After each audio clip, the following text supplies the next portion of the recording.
असं आहे, आपल्याला मी आठवण करून देतो, यापूर्वी एकदा चिकोडीला छत्रपती शिवरायांच्या पुतळ्याचं उद्घाटन करताना माननीय शरद पवार साहेब हे जय महाराष्ट्र आणि जय कर्नाटक म्हणाले होते। याचा अर्थ काय, त्यांचं कर्नाटकावर जास्त प्रेम आहे आणि महाराष्ट्रावर प्रेम नाही असं ठरवायचं का? आपण ज्यांच्या कार्यक्रमांमध्ये जातो त्यावेळी त्या संदर्भात आपण बोलत असतो। आता गुजराती समाजाच्या कार्यक्रमात गेल्यानंतर जे गुजरात म्हटलं म्हणजे आता एकनाथ शिंदेचं गुजरातवर प्रेम ठरलं आणि मराठीचं प्रेम कमी झालं आणि महाराष्ट्रावरचं प्रेम कमी झालं। इतका संकुचित विचार मराठी माणसाला शोभत नाही। मराठी माणूस हा वैश्विक आहे।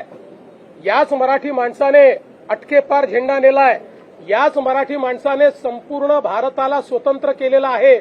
संपूर्ण भारतातली मोगली सत्ता घालवण्याचं आणि दिल्लीवर भगवा झेंडा लावण्याचं काम या मराठी माणसांनी केलंय आणि एवढा संकुचित विचार जर कोणी त्या ठिकाणी करत असेल तर चुकीचं आहे।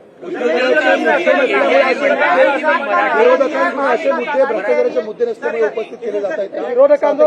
विरोधकांजवळ मुद्देच राहिलेले नाहीत, त्यांचा लोकांशी टच देखील राहिलेला नाही, लोकांच्या मनात काय हे देखील त्यांना माहिती नाही आणि म्हणूनच ते असे मुद्दे उचलतायत की जे मुद्दे खरं म्हणजे असे आहेत की ज्यातनं लोकांवरही त्याचा परिणाम होत नाही। काँग्रेस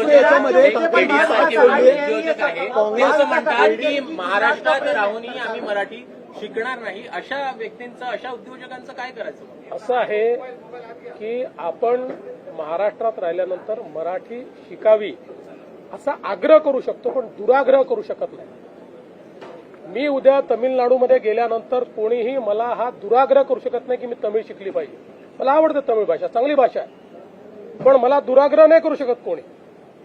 मला जर मराठीत बोलायचं तर मी मराठीत बोलीन, पण मला जर तिथे कोणी दुराग्रह करेल तर ते योग्य असेल का? आपण एका देशात राहतो, भारतात राहतो आपण। हे काही आपले बाजूचे भाषा आणि बाजूचे देश पाकिस्तान नाही आहे, बाजूचे राज्य हे पाकिस्तान नाही आहेत। एवढी संकोच। रोकठोक महाराष्ट्राला सबस्क्राईब करा आणि बेल आयकॉनवर क्लिक करायला विसरू नका।